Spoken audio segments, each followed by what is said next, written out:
Shalom jemaat yang terkasih di dalam Tuhan Yesus Kristus.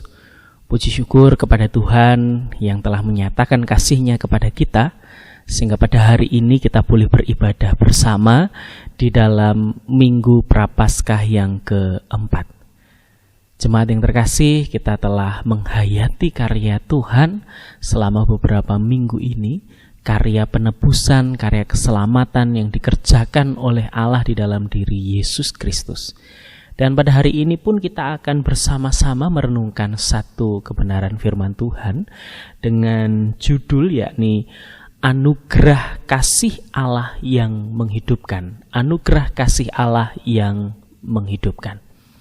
Nah, jemaat yang terkasih, di dalam bacaan leksionari kita hari ini ada satu ayat yang itu menjadi ayat populer di kalangan orang percaya, yakni Yohanes 3 ayat 16. Di mana Yohanes 3 ayat 16 ini adalah rangkuman Injil yang sangat terkenal dan banyak dihafalkan oleh orang-orang Kristen, orang-orang percaya.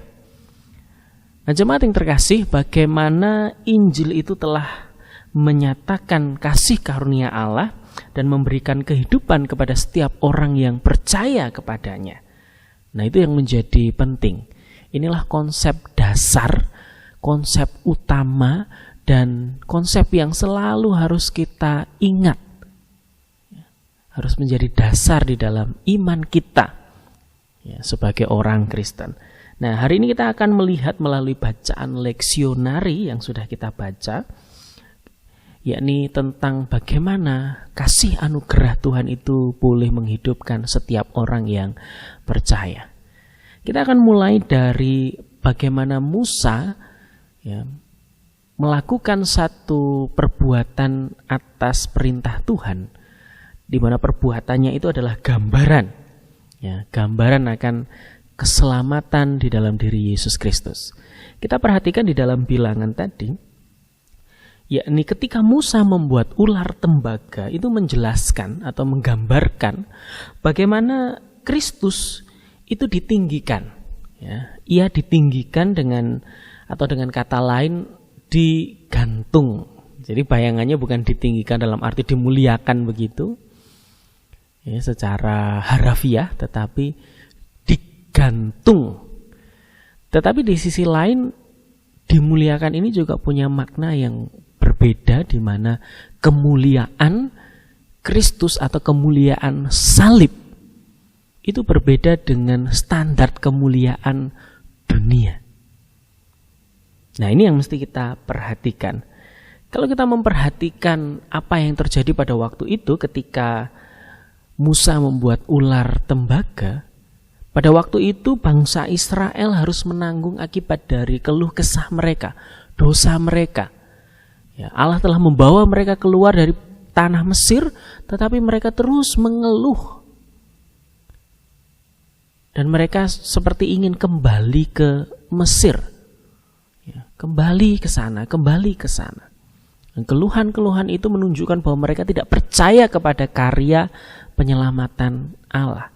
Dan sebagai akibat dari dosa mereka itu, maka Allah mengirimkan ular-ular berbisa yang itu mematikan, yang membawa maut kepada mereka. Itu sebagai kutuk atau sebagai upah dari dosa mereka. Nah, sebagaimana bagi semua orang di dunia ini, dosa itu telah membawa maut. Roma 6 ayat 23 jelas mengatakan upah dosa ialah maut. Artinya setiap orang, karena setiap orang ada di bawah kuasa dosa, pasti mengalami maut. Nah, tetapi kita lihat di sana bahwa atas inisiatif Allah sendiri, ia memerintahkan kepada Musa untuk membuat ular tembaga. Dan ular itu disuruh untuk digantung atau ditinggikan. Dan setiap orang yang mau mendekat atau paling tidak memandang kepada ular itu, maka ia akan hidup. Dia akan dibebaskan dari ular yang membawa maut. Ini satu gambaran bahwa ketika orang itu mau memandang kepada Kristus, orang itu mau percaya kepada karya penyaliban Kristus, karya penebusan Kristus, di mana ia digantung di atas kayu salib, maka orang tersebut akan memperoleh kasih karunia Allah dan dia akan beroleh hidup. Jadi bukan karena bangsa Israel baik atau benar, maka mereka hidup. Karena kenyataannya mereka tidak benar, hati mereka tidak percaya. Mereka terus mengeluh dan berbuat dosa. Tetapi oleh karena memandang ular tembaga itu, mereka selamat. Kita pun demikian, bukan karena kita benar, karena kenyataannya kita tidak benar, kita orang berdosa. Tetapi hanya karena memandang kepada salib Kristus itu, kita diselamatkan. Jadi Musa menggambarkan itu. Kejadian yang dilakukan oleh Musa itu menggambarkan karya penyelamatan di dalam Yesus Kristus itu. Nah, jemaat yang terkasih, itulah yang telah diperbuat Allah. Maka dengan jelas di dalam Yohanes 3 tadi, bahwa setiap orang yang percaya akan memperoleh hidup yang kekal. Ayat 15 mengatakan itu. 16 juga menegaskan hal yang sama. Ya. Karena begitu besar kasih Allah akan dunia ini, sehingga ia telah mengaruniakan anaknya yang tunggal, supaya setiap orang yang percaya kepadanya tidak binasa, melainkan beroleh hidup yang kekal. Jelas sekali ayat itu mengatakan. Nah, jemaat yang terkasih, kita perlu tahu bahwa ketika Yesus mengatakan itu di dalam Yohanes, dia sedang berbicara kepada Nikodemus. Nikodemus adalah salah satu orang Farisi dan salah satu dari mahkamah agama orang Yahudi atau Sanhedrin. Kita tahu melalui khotbah minggu lalu bahwa orang Yahudi mendasarkan keselamatannya kepada ritual agama, kegiatan agamawi, kereligiusan atau kesalehan secara agamawi. Nah, jemaat yang terkasih, apa yang dinyatakan di dalam Yohanes pasal yang ketiga itu mematahkan hal itu. Bukan karena kesalehan secara agamawi, bukan karena religiusitas seseorang, bukan karena kegiatan-kegiatan agamawi yang dia kerjakan. Bukan kalau setiap Paskah datang ke bait suci mempersembahkan sapi atau kambing atau merpati, maka orang itu boleh diselamatkan. Bukan karena melakukan hukum-hukum Taurat saja orang bisa diselamatkan. Karena kenyataannya seseorang tidak akan mungkin bisa secara sempurna mengerjakan itu. Dan jemaat yang terkasih, kita menemukan bahwa konsep ini salah. Orang Yahudi memiliki konsep bahwa semakin mereka religius, semakin mereka saleh dalam beragama, maka mereka akan selamat. Tetapi di ayat 18, jelas Kristus sendiri mematahkan atau menyangkal pemahaman itu. Di mana ketika orang itu percaya kepada anak tunggal Bapa, maka ia beroleh hidup. Sementara yang tidak percaya kepada karya anak tunggal Bapa itu, mereka berada di dalam hukuman. Maut itu sudah mengintai. Maut itu sudah menjadi satu kepastian. Jemaat yang terkasih, ayat 16 sampai 18 juga merobohkan pemahaman orang Yahudi bahwa keselamatan itu hanya bagi mereka. Kita tahu pula di dalam khotbah minggu lalu bahwa Yesus mengecam keras perbuatan orang Yahudi yang berjualan di pelataran bait suci, yang itu membuat orang yang bukan percaya, orang yang dari bangsa lain yang ingin percaya kepada Allah, kemudian tidak bisa datang kepada Allah. Mereka secara eksklusif keselamatan itu bagi dirinya sendiri, bagi golongannya sendiri, bagi bangsanya sendiri. Tetapi dengan jelas ayat 16 mengatakan, karena begitu besar kasih Allah akan dunia ini. Jadi bukan hanya kepada 1-2 orang. Bukan hanya kepada orang Yahudi saja. Bukan hanya kepada Anda dan saya saja sebagai orang Kristen.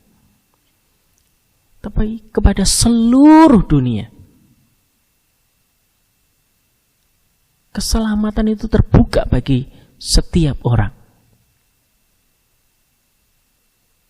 Maka dengan keras Yesus menegur ketika menyucikan bait suci. Kita belajar itu minggu lalu. Nah, jemaat yang terkasih, bagaimana kita sendiri juga memiliki konsep atau pandangan? Bagaimana sikap hidup kita? Bagaimana, apakah selama ini keselamatan kita itu eksklusif bagi kita sendiri? Atau kita juga membagikannya bagi orang lain? Nah, konsep-konsep yang salah inilah yang sedang dirobohkan, sedang diperbaiki, diubahkan oleh Kristus. Maka Yesus Kristus dengan tegas mengatakan itu kepada Nikodemus sebagai pemimpin bangsa Yahudi. Nah, jemaat yang terkasih, bukan hanya Yesus yang mengatakan demikian. Tetapi di dalam bacaan Mazmur tadi kita melihat Daud sebagai orang perjanjian lama yang belum berjumpa dengan Kristus. Ia sendiri telah menginsyafi bahwa keselamatan Allah itu juga berlaku bagi bangsa-bangsa lain. Kalau kita membaca di ayat 1-3 di sana dikatakan, bersyukurlah kepada Tuhan sebab Ia baik, bahwasanya untuk selama-lamanya kasih setianya. Biarlah itu dikatakan orang-orang yang ditebus Tuhan, yang ditebusnya dari kuasa yang menyesakkan, yang dikumpulkannya dari negeri-negeri, dari timur dan dari barat, dari utara dan dari selatan, dari segala penjuru bumi, dari segala bangsa. Keselamatan itu dinyatakan kepada mereka semua. Bapak Ibu, lebih rinci lagi, Paulus menjelaskan kepada kita di dalam Efesus 2 ayat 1-10. Paulus mengatakan di dalam ayat pertama, kamu dahulu sudah mati karena pelanggaran dan dosa-dosamu. Dalam arti apa? Bahwa maut itu sudah pasti menjadi upah atas keberdosaan kita. Meski secara fisik memang kita belum mati, tetapi maut itu sudah berkuasa atas kita, menjadi bagian yang pasti akan kita terima. Lalu Paulus menyatakan di dalam ayat yang ke-4-7, tetapi Allah yang kaya dengan rahmat, oleh kasih-Nya yang besar, yang dilimpahkannya kepada kita, telah menghidupkan kita bersama-sama dengan Kristus. Sekalipun kita telah mati oleh kesalahan-kesalahan kita, oleh kasih karunia kamu diselamatkan, dan di dalam Kristus Yesus Ia telah membangkitkan kita juga dan memberikan tempat bersama-sama dengan Dia di surga, supaya pada masa yang akan datang Ia menunjukkan kepada kita kekayaan kasih karunia-Nya yang melimpah-limpah sesuai dengan kebaikan-Nya terhadap kita dalam Kristus Yesus. Jelas sekali. Hal ini menerangkan bahwa oleh kasih karunia Allah, kita yang percaya telah dihidupkan bersama-sama Kristus. Disediakan tempat di surga dan akan menerima penggenapan di masa yang akan datang ketika Ia memanggil kita. Kita mesti mengingat dua kata kunci, yakni kasih karunia dan iman. Keselamatan itu adalah kasih karunia, anugerah yang diterima oleh karena iman. Maka dengan tegas Paulus mengatakan di ayat 8 dan 9, sebab karena kasih karunia kamu diselamatkan oleh iman. Itu bukan hasil usahamu tetapi pemberian Allah. Itu bukan hasil pekerjaanmu. Jangan ada orang yang memegahkan diri. Jadi bukan karena kita baik, bukan karena kita benar, bukan karena kita saleh, bukan karena perbuatan apapun yang kita kerjakan. Jelas bukan karena kita orang yang religius atau taat beragama. Itu anugerah yang kita terima oleh karena iman. Bapak Ibu Saudara yang terkasih, keempat penulis di dalam bacaan leksionari kita berasal dari waktu yang berbeda dan latar belakang yang berbeda. Tetapi mereka berbicara hal yang sama, selaras, senada tentang karya keselamatan Allah. Dan itu jelas sekali.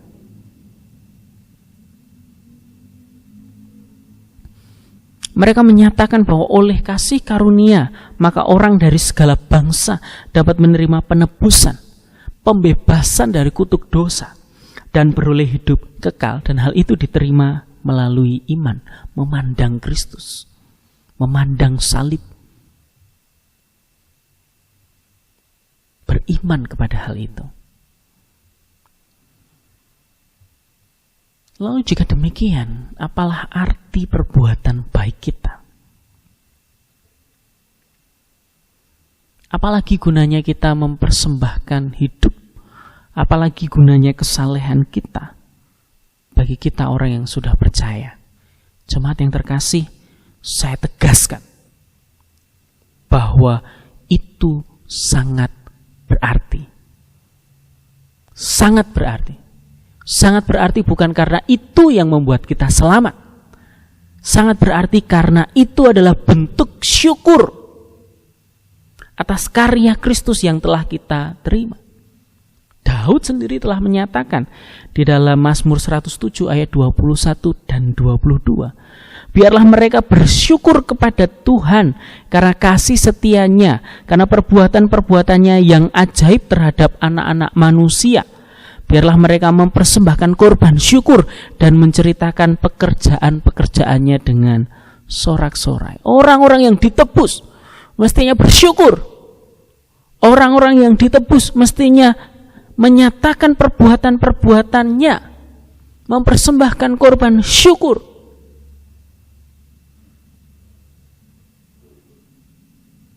Itulah yang mestinya kita kerjakan sekarang sebagai orang-orang yang telah ditebus. Ucapan syukur itu dinyatakan melalui persembahan hidup kita. Roma 12 ayat 1 jelas mengatakan, karena kasih karunia Allah, aku menasihatkan kamu supaya kamu mempersembahkan tubuhmu. Itulah persembahan yang kudus. Itulah ibadah yang sejati. Itulah yang berkenan kepada Allah. Jadi persembahan bukan hanya berbicara tentang uang, tetapi seluruh hidup kita dipersembahkan bagi Tuhan. Apakah itu keluarga kita, apakah itu pekerjaan kita, apakah itu pelayanan kita, apakah itu cita-cita kita, ataukah itu harta benda kita persembahkan bagi Allah. Secara praktis kalau saya bekerja, ya saya bekerja dalam rangka saya ingin memuliakan Allah. Pekerjaan saya sebagai ibadah saya kepada Tuhan. Keluarga saya persembahkan dalam arti saya sungguh-sungguh membawa keluarga saya di dalam pengenalan akan Allah. Saya memastikan bahwa anak-anak saya memastikan bahwa anggota keluarga saya boleh dibawa kepada Kristus. Pelayanan saya bukan hanya dalam rangka kewajiban saya, bukan hanya dalam rangka supaya saya menjadi seseorang yang dikenal mungkin, atau sebagai bentuk saya mengekspresikan apa yang menjadi hobi saya mungkin, atau dalam rangka saya mengembangkan talenta saya. Bukan hanya begitu, tetapi sungguh-sungguh itu dipersembahkan bagi Allah. Maka saya akan mengerjakannya dengan sungguh-sungguh. Saya akan rela berkorban. Saya tidak akan kecewa kalau saya tidak mendapatkan penghormatan. Namanya saja pelayan. Cita-cita ini dipersembahkan bagi Tuhan. Maka setiap apa yang hendak kita cita-cita akan ditanyakan kepada Tuhan. Tuhan berkenankah kepada hal itu? Apa yang saya pilih, sekolah yang saya pilih, pekerjaan yang saya pilih, pasangan hidup yang saya pilih, saya mesti pilih berdasarkan kehendak Tuhan. Itu kalau saya mau mempersembahkan cita-cita saya.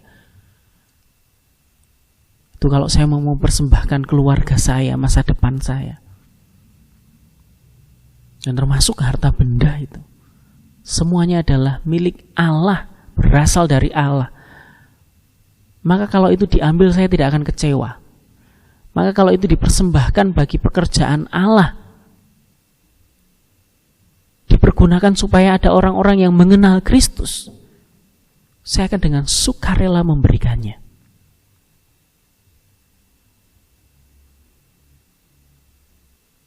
Jemaat yang terkasih, itulah persembahan syukur.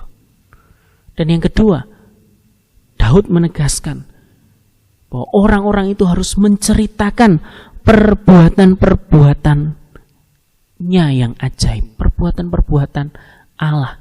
Dalam hal ini adalah karya penebusan yang ajaib. Mujizat yang terbesar. Yang telah menyelamatkan kita dan mengubahkan hidup kita. Itu mesti kita ceritakan. Dengan cara apapun. Dengan jalan bagaimanapun. Lewat kelakuan hidup kita. Lewat tutur kata kita. Nah, jemaat yang terkasih, hiduplah dengan penuh syukur. Oleh karena kita telah menerima karya keselamatan Allah. Marilah kita mendasarkan kehidupan Kristen kita bukan pada kegiatan agama kita, namun pada kasih karunia yang telah kita terima oleh iman. Hiduplah dengan penuh ucapan syukur, dengan mempersembahkan hidup dan bersaksi akan karya Tuhan. Kiranya Tuhan menolong hidup kita. Amin. Tuhan memberkati.